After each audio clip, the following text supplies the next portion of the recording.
Revenge with Karen. Karen had just highlighted bullet point 7 on slide 42 when the knock came, light, hesitant, the kind of knock that says, I don't want to be the one to tell you this, but corporate picked me. She didn't even look up. Come in, she called, eyes still scanning the projected version of the thank you. The risk disclosures were bloated, which meant Miles had been messing with the numbers again.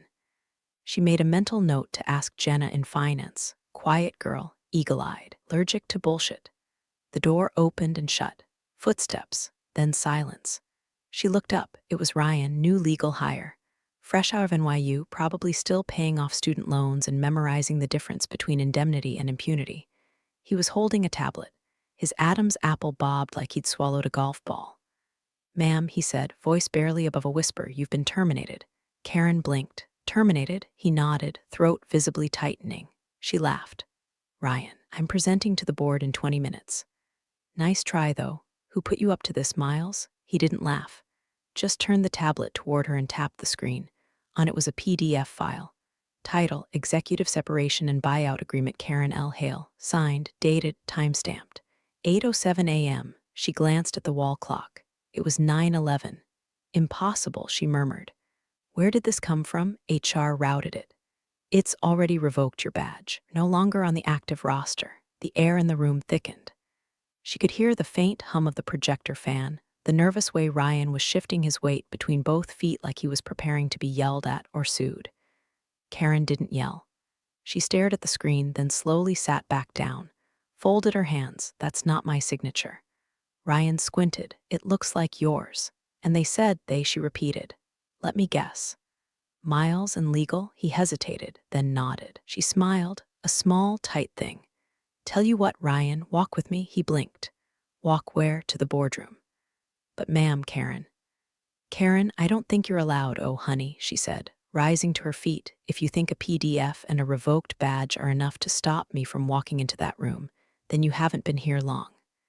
She picked up her leather portfolio, slid her reading glasses inside, smoothed down her navy blazer like she was brushing off dust from a tombstone. Let's go, she said. I've got a meeting to lead. Ryan followed, still clutching the tablet like it was radioactive. As they walked, Karen's heels clicked against the tile with the confidence of someone who'd built this company when most of the execs were still in braces. And inside, beneath the calm, beneath the practiced poise, something coiled awake. Not fear, not even anger. Recognition. This wasn't a mistake. This was a move, and she'd seen this opening before.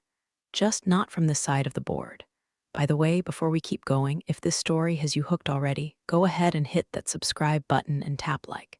It tells the team these stories matter. And trust me, what's coming next? You will want to hear how this ends. When they reached the elevator, Ryan swiped his badge.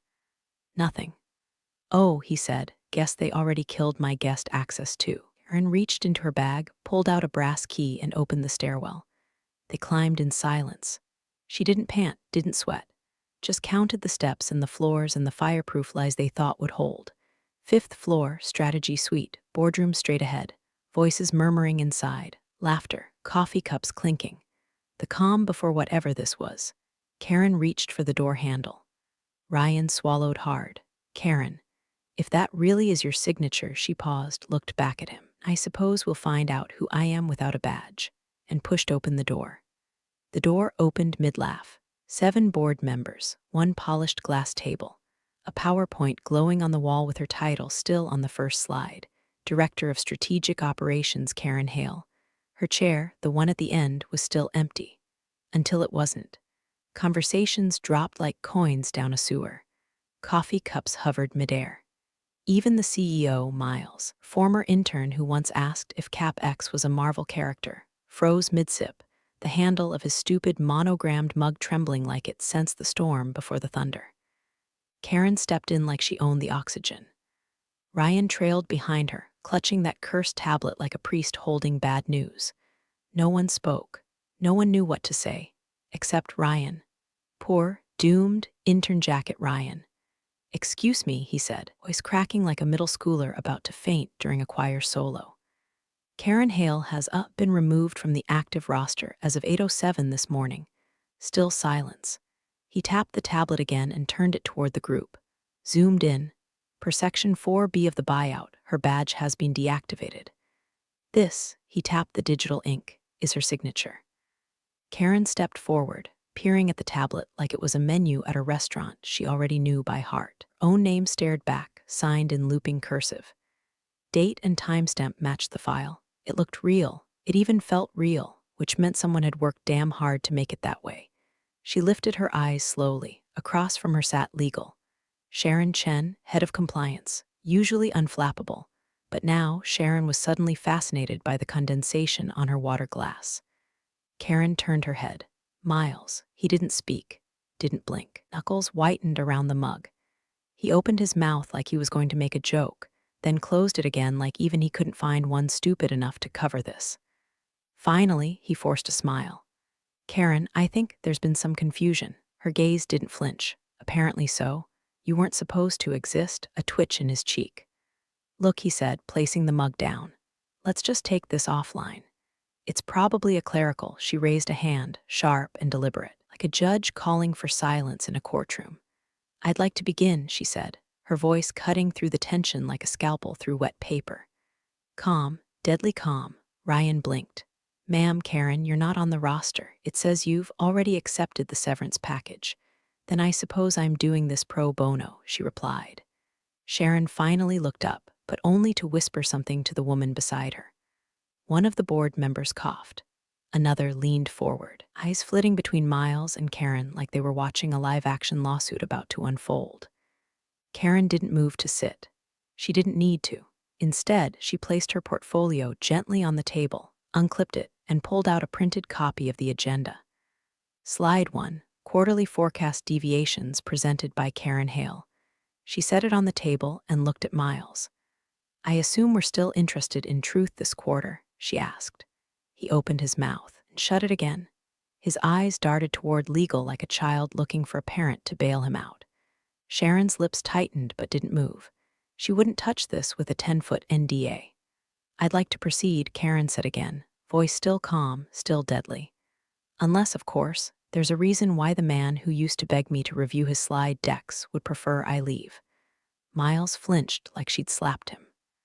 A slow, creeping sense of dread began to ripple through the room. Not for what had happened, most still didn't understand it, but for what hadn't, for what she wasn't saying.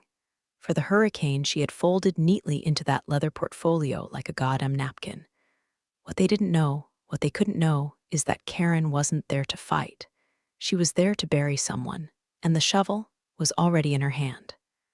3 weeks earlier, Karen had been sitting in that same glass-walled boardroom, sipping lukewarm conference room coffee and nodding through yet another mind-numbing discussion about Q2 synergies when she noticed the first crack. It wasn't dramatic. No ominous music, no whispered conspiracy behind her back. Just a calendar invite. She didn't get one. It was a budget planning session, standard fare. But the invite went out to everyone on the executive chain. Except her. She only noticed because Jenna from finance leaned over during their one-on-one and asked, You moving your slot to Friday or just skipping it? Karen blinked. What slot? Jenna frowned, the budget sync. Miles said he was reshuffling things. Karen smiled, nodded, played it off. Must have missed the memo. She hadn't. There was no memo, no invite, no reschedule, just silence.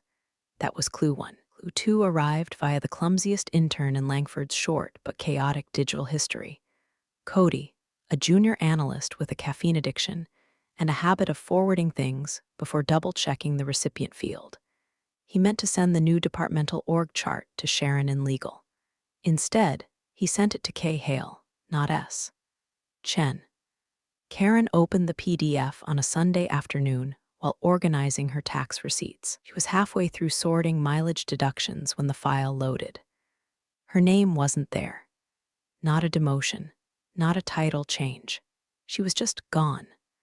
Her entire position, Director of Strategic Operations, had been absorbed into a vague hybrid department labeled Planning and Efficiency, which, coincidentally, was now being led by Miles' new golden boy, Bryce, a man whose only achievement to date was once using the phrase synergistic disruption without choking on his own ego. Karen didn't panic. She didn't text Miles, didn't rage quit or book a therapy session or call HR with a high-pitched voice. Instead, she brewed a fresh pot of black coffee, sat at her dining room table, opened a legal pad, and started writing names. There was a page for assets, a page for liabilities, a page for allies still in the building, a page for ghosts. It was on that last page she wrote one name in all caps, Trillium Holdings LLC, buried deep in her memory like a forgotten password. The name pulsed like a warning light. Trillium had been her old real estate umbrella from over a decade ago, used to hold commercial investments during the 2008 collapse. She'd never fully shut it down, just paid the minimums, kept it dormant. Most execs had a 401k. Karen had a company skeleton in a closet no one remembered existed.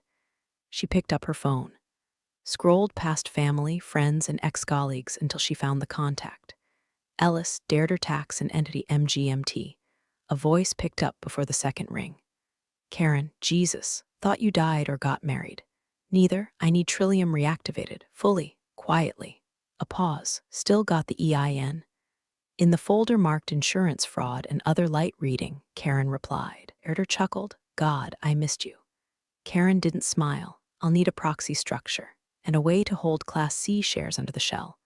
Another pause. You expecting rain? I'm expecting fire, Karen said. I just want to own the hydrant. That night, while most of the office was sharing memes about Bryce's overpriced loafers, Karen was rewriting the end of a story no one knew had started. She reactivated Trillium.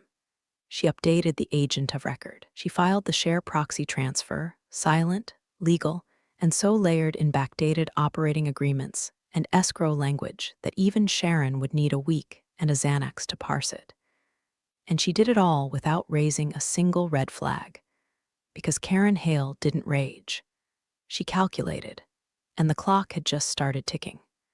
2 weeks before the boardroom ambush, Karen sat in her office with the blinds drawn and the company-issued tablet propped against a stack of dusty compliance manuals nobody had touched since the Equifax breach. The stylus glided across the screen, her hand moving just enough to mimic fatigue, indecision, age. She paused mid-signature, then started again, deliberately letting the tail of the K wobble like a nervous twitch. Not messy, just uncertain enough to raise no alarms, yet clear enough to validate in a room full of cowards. She hit save as draft, then again, then once more, because someone would dig into metadata if it came to that, and she needed 3 nearly identical attempts, each one progressively more confident, to sell the narrative of a woman too emotionally broken to finalize her exit on the first go. Her resignation letter, crafted in sterile corporate tongue, was bland enough to be believable. After careful consideration and in the interest of preserving organizational continuity, I am opting to accept the offered buyout terms. It read like HR oatmeal, soft, unmemorable, and engineered to clog the emotional arteries. But that document wasn't sent from her account. She logged into the assistant portal using a password she'd cracked years ago while training her last EA. Poor Lindsay.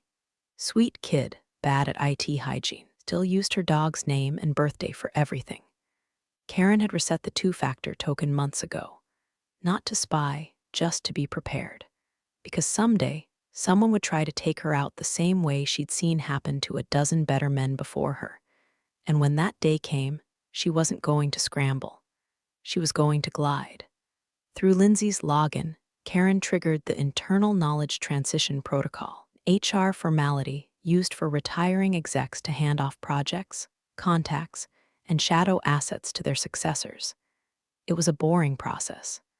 Nobody read it closely, which made it perfect. She assigned most of her major duties to Bryce, the golden retriever in a Gucci belt that Miles had been grooming for months. She even threw in a few strategic red herrings, aiming irrelevant priority clients, and fabricating a nonsense side project called Opal Matrix Assessment. The kind of thing that sounded important enough to distract, but useless enough that no one would ask twice. Then came the real move, her share proxy. Langford Systems had 3 classes of shares. The Class A's were for public trade. The Class B tickets were for internal partners and vesting execs. The Class C tickets, rare, dusty, and quietly forgotten. issued to early investors and strategic advisors during the company's scrappy infancy. Karen had 5 of them. They'd been sitting idle for years, non-voting, expired, dead in all but name. Except one tiny clause in the 2003 operating agreement, written by a now-defunct law firm and buried in a scanned PDF so pixelated it looked like it had been faxed through a hurricane. Find a triggering event as any involuntary executive separation not resulting from board vote or ethics breach, which meant if someone booted her through a backdoor buyout and she hadn't formally relinquished those Class C units, then control reverted. Not to her, but to the original holder of record, Trillium Holdings, LLC. And since Trillium had never sold, never dissolved, and never updated its cap table, the buyer was still alive. Karen submitted the proxy reassignment paperwork through her personal counsel, Darder, who filed it under a routine holding structure tied to real estate investment activities. No one would notice unless they cross-referenced shareholder classes, tax IDs, and operating history. And let's face it, Miles could barely cross-reference his sock drawer. Once the final wire transfer was initiated, from Trillium's dormant account to Langford's capital ledger, Karen sent a single text to Darder. The house is bought. They just don't know who moved in. That night she went home, didn't drink, didn't celebrate, just sat by the window watching rain carve crooked lines down the glass and let her thoughts settle into cold, steady silence. Because this wasn't about revenge. This was about architecture. She wasn't burning the building. She was pulling out the foundation, brick by forged brick, waiting for gravity to do what it always did. Collapse. The boardroom had gone from awkward to radioactive in less than 5 minutes. Miles was sweating through his dress shirt, the kind with a collar so stiff it looked like it came pre-starched from a midlife crisis catalog. He kept glancing toward legal like a man hoping a lifeguard might notice him drowning while clutching an anchor. Sharon, to her credit, didn't move. Not to defend him.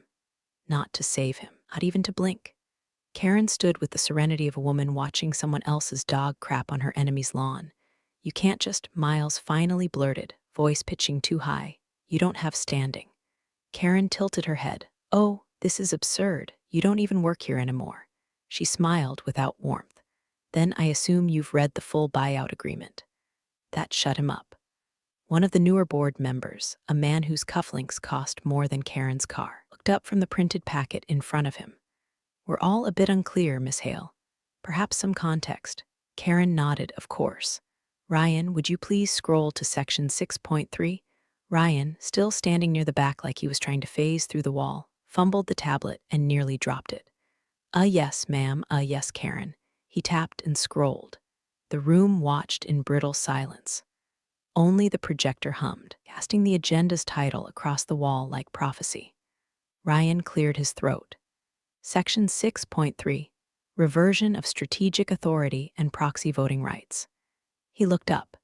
It says, upon execution of the buyout agreement, all strategic authority and associated board proxy privileges shall revert to the original holder of record for Class C equity units, unless expressly reassigned prior to termination. Karen clasped her hands behind her back, letting the words marinate. Cufflink man narrowed his eyes. And who exactly holds the Class C units? Karen's voice was level. They were originally issued to Trillium Holdings, LLC. The entity was reactivated 3 weeks ago and retains full ownership. Another board member, the youngest by at least 15 years, leaned forward. And you're affiliated with that entity? Karen smiled like a guillotine. Trillium Holdings, LLC. A silence dropped so hard it cracked the air. Even the building seemed to hesitate. Miles finally spoke again, his voice pinched. This is legal gymnastics. This is fraud. Karen raised a brow. Fraud would require deceit. The documents are publicly filed. Share transfer logged with the Delaware Secretary of State. EIN traceable. Proxy authorization notarized and delivered. You can verify every page. Sharon shifted in her seat, pulled a folder from beneath her chair, and began leafing through it like a woman aging in real time. Karen turned toward the rest of the board. When the buyout was executed, you triggered that clause yourselves. My employment status became irrelevant. The company's own structure, written under your predecessors, assigned all voting authority back to the equity holder of those Class C shares. And since no reassignment was made, she continued. Trillium assumed control of my voting proxy, strategic permissions, and she paused for effect, the board seat itself. Miles looked like someone had just whispered the date of his death. But we had unanimous consent, he sputtered.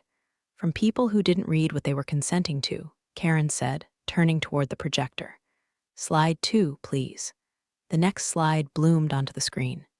Title: Trigger Clauses, a Review of Oversight in Corporate Governance. In other words, you idiots handed me the keys, thinking I was walking out the door. Cufflink man stared at the screen, then at Karen. You orchestrated this. Karen met his gaze. I defended myself with the tools you gave me. Miles half rose from his chair. You manipulated the system. No, she replied coolly. I understood it. The board shifted. Quiet murmurs. Phones buzzed under the table, texts to assistants, legal teams, PR firms. The beginning of damage control. It was too late. They hadn't just failed to fire her. They'd accidentally crowned her. And now the woman they tried to erase was standing in their boardroom, legally backed, meticulously prepared, and holding every card they didn't even know they'd dealt. Karen stepped forward slowly and turned over the next page of her portfolio. Shall we proceed? She asked. Nobody said no. 8 days before Miles tried to delete her existence with a PDF and a smug shrug, Karen sat alone in her kitchen with a bottle of $12 Malbec and the original incorporation papers for Trillium Holdings spread out across the table like sacred scripture. The file folders were cracked at the spine. Paper clips rusted at the corners.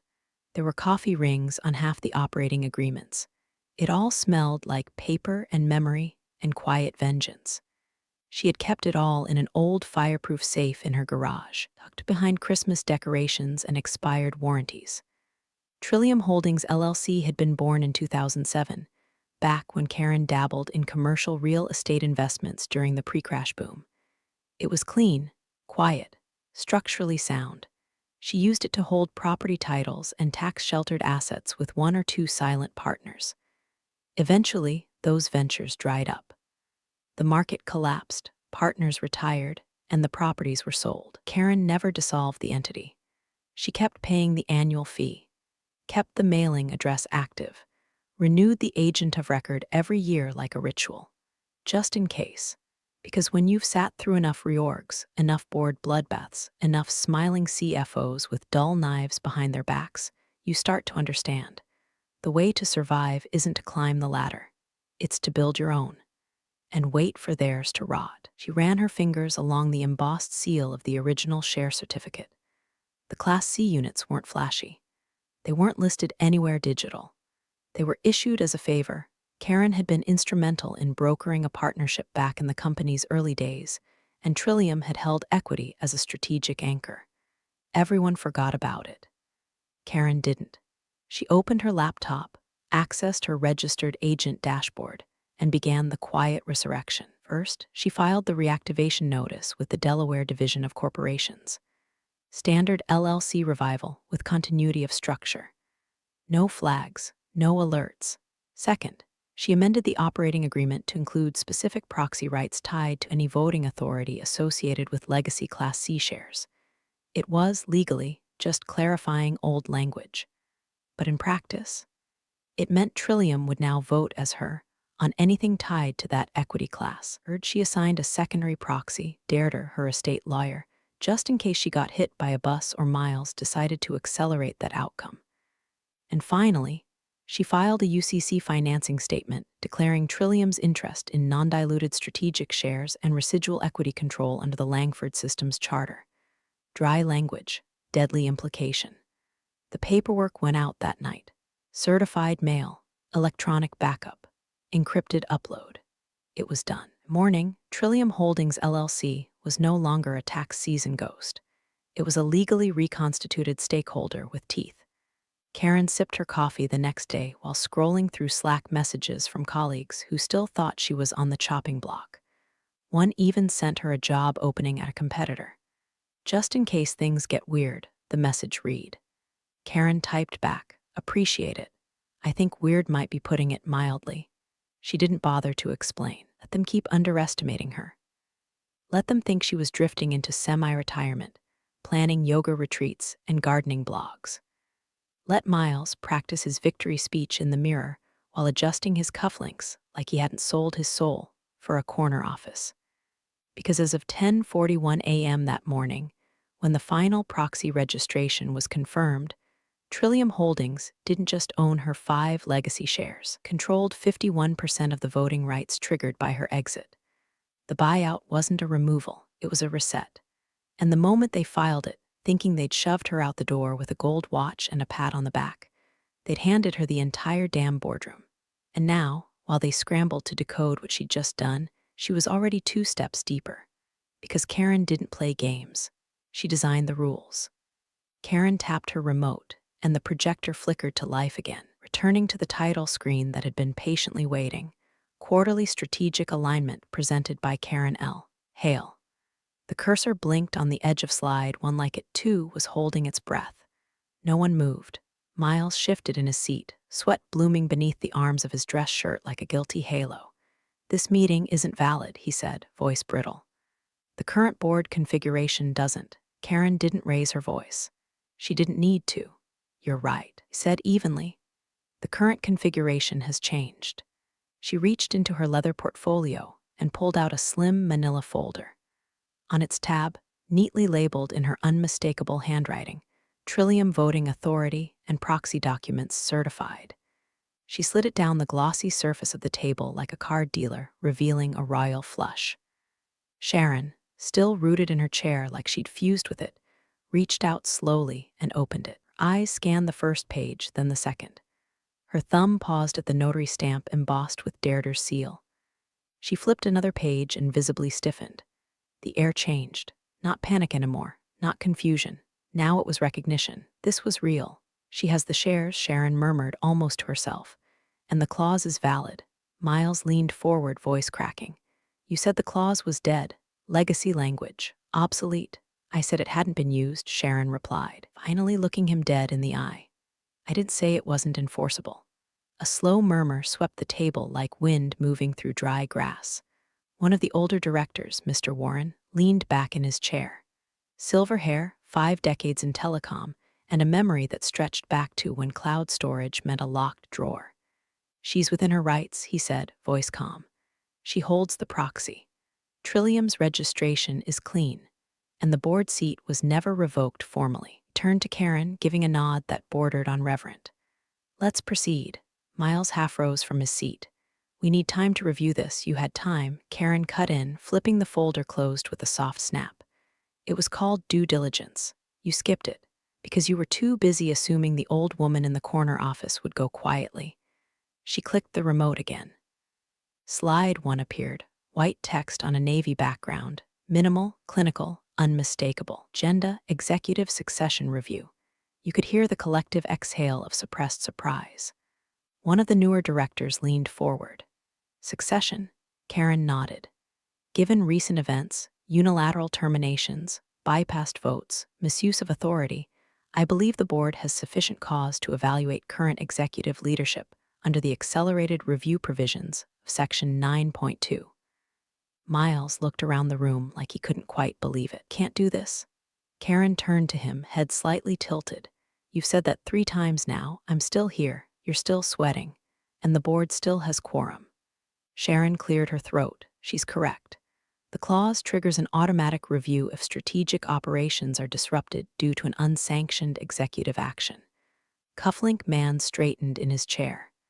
And the termination of a board member via unsigned authority would qualify. Sharon didn't look up from the documents. Yes, it would. Miles turned to Warren. You've known me for years, and I've also known Karen, Warren replied. She trained half this table. Hell, you were her intern. Let's not pretend she hasn't kept this place upright for 2 decades. Karen's face didn't change. No smile, no smugness, just precision. She turned toward the wall screen and tapped the remote again. Slide 2 loaded. Risk implications. Strategic oversight failures fit graphs. Charts. Highlighted bullet point labeled unauthorized budget modifications. I'm not here for revenge, Karen said, looking at the room. I'm here because someone needs to make sure the next 6 months don't destroy what the last 22 built. Another board member, arms crossed, nodded slowly. Then we moved to discussion, he said. Karen stepped back, arms folded loosely across her chest. Let the jackals chew on each other now. Her work was already done. And Miles looked like a man just realizing he'd been evicted from a house he tried to bulldoze, without checking the deed. The turn had begun. Miles cracked. It started with a tremor in his voice, a slip in the polished cadence he'd practiced since LinkedIn started selling ambition in PowerPoint form. Then came the stammering. Then the volume. This is sabotage, he snapped, slamming his palm on the table with the flair of a man who'd watched Succession too many times and learned all the wrong lessons. She planned this. This is a hostile power grab. Karen didn't even blink. You signed the buyout, Miles. He froze, hand still pressed to the table like he thought pressing harder might stop time. You tricked us. I didn't trick anyone, she cut in, her voice like dry ice, cold and hissing under the surface. I accepted the terms. You drafted them, insisted legal rush it through. You refused independent counsel. Sharon, still thumbing through the folder, didn't look up. He did. Excuse me? Miles whipped toward her. You told legal to fast-track all terminations, she said, flipping to a printed email chain. Your exact words, I don't want the old guard slowing us down. Clean sweep.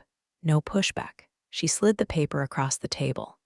You waived review, because I didn't think I was signing over the company to a dam. Say it, Karen said, eyes locked on him. The room stiffened. Miles backed off the edge of the sentence, swallowed it. She turned to the rest of the board. May I proceed with my review? No one objected. Slide 3 appeared on the wall, non-board sanctioned financial authorizations, Q2 to present. Bullet points loaded, one after another. $427,000 reallocated from compliance to strategic talent acquisition without board approval. $38,000 charged to company card for client engagement dinners held in Scottsdale. No clients present. Prepaid consulting fees to Cascadia Ventures. A shell firm linked to Bryce's cousin. Deferred severance payouts bundled into unrelated budget lines. Karen paused on the last one. Of those savings touted in the last quarterly report were actually backdoor terminations being parked in facilities' OPEX codes. A new director leaned forward, tapping notes into her tablet. How long have these been going on? 3 months, conservatively, Karen said. Possibly 6. It began when Miles took unilateral control of department head budgets and removed dual signature protocols. She clicked again. Next slide. Potential SEC exposure, undisclosed material changes. A faint thunk as someone's pen dropped onto the table. Bryce was listed as Director of Operations in an external investor memo. Karen continued. Despite no formal board appointment, that memo was used to support a pitch for bridge funding, meaning the company materially misrepresented internal leadership during a capital raise. Jesus, someone muttered. Karen looked at Miles. Did you even read the compliance bylaws before you started naming your friends in pitch decks? He opened his mouth. Nothing came out. Cufflink man spoke next. Do we have all of this documented? Karen gestured to the flash drive now sitting beside her folder. Chronological, watermarked, and with backup copies uploaded to off-site counsel. The youngest director raised a brow. Do we need a motion? From the far end, Warren spoke without looking up. Already drafting one. Miles suddenly stood. This is absurd. You don't have the authority. You gave it to me, Karen replied, her voice now stripped of pleasantry. The moment you signed that buyout without reading section 6.3. The moment you decided clean sweep meant gutting oversight. The moment you forgot who taught you where the buried wires were. Silence. Again. But not the confused kind this time. This was the kind of silence that settles in a courtroom right before the bailiff calls for order. Sharon leaned back and sighed. We'll need to notify our insurer. Already have, Karen said. They responded within the hour. Another board member looked up. What did they say? Karen clicked to the next slide. At the top, indemnity denial, clause 14, D, breach due diligence failure. The letterhead at the top was from their corporate liability provider. One line highlighted in yellow: coverage voided due to failure to seek legal counsel prior to contractual authorization of executive offboarding. Miles sank back into his chair like someone had just cut the strings. No more shouting, no more protests. Just a man finally realizing the weight of the axe hovering over his neck. And the hands that once held the rope were all in the room, holding pens, riding him out. Silence that followed the final slide was thicker than cement. No one sipped coffee. No one shifted in their seats. Even the HVAC vents seemed to hum softer, like the entire building had paused to watch the guillotine drop. Warren cleared his throat. I move to call a formal vote on the removal of CEO Miles Jenner, pending full investigation into unauthorized executive actions, financial misrepresentations, and procedural violations. Seconded, said Cufflink Man without looking up from his notes. All in favor? Warren asked, voice calm, almost ritualistic. Hands raised around the table, firm, deliberate, like they were swearing in for war. All opposed? Nothing. Not even Bryce, who sat near the back like a stunned crash test dummy, his mouth slightly open, eyes darting toward Miles like maybe his mentor would suddenly grow wings and fly out the window. Motion carries, Warren said. Miles didn't argue, just sat there, deflated. His cufflinks looked ridiculous now, shiny ornaments dangling off a man stripped of title, authority, and even the illusion of control. One board member quietly slid his phone across the table, showing a message already drafted to internal HR. Begin separation process per board directive. Immediate. Karen didn't smile, didn't gloat. She merely tapped her tablet one final time. The screen behind her faded to black. Then, he turned to the board and said, I will not be accepting the role of CEO. This earned her the first real reaction of the morning. Warren blinked. Excuse me? I never wanted the throne, she said. I wanted the termites out of the walls. Another director asked, then who do you propose? Karen looked across the table and nodded once. Jenna Albright, finance. She's been quietly untangling Miles' budget messes for months. She flagged inconsistencies. Never asked for credit. She never once looked the other way. There were a few raised brows, but no objections. Warren nodded. I'll schedule a closed session for appointment review. Karen picked up her leather portfolio, smoothed the flap, and reached into the side pocket. She withdrew a sealed envelope, thick ivory paper, her name written in fountain pen across the front. She handed it to Sharon. My actual resignation, she said, dated, signed, effective tomorrow. This time, my own signature. Sharon took it with both hands like it was a lit match. Karen didn't wait for applause, didn't wait for protest. She simply nodded once, turned, and walked toward the door. The room exploded behind her, phones dialing, voices rising, assistants summoned, legal asked to stay behind. Bryce asked something about severance caps and was met with stares sharp enough to draw blood. Karen didn't turn back. She walked past the empty reception desk, through the corridor that still bore her name on half the internal routing charts, and pressed the elevator button. As she waited, she pulled her phone from her bag and opened a note. One line sat alone at the top. If they ever come for you, don't fight them head on. Make sure they trip over the rope you already tied around their ankles. The elevator dinged. She stepped in. Doors closed. Down she went, calm, silent, unchanged. They tried to erase her. Instead, she'd rewritten the ending. And when the elevator doors finally opened on the lobby floor, Karen Hale didn't just walk out. She left them in pieces, trying to reassemble a game they thought they'd already won.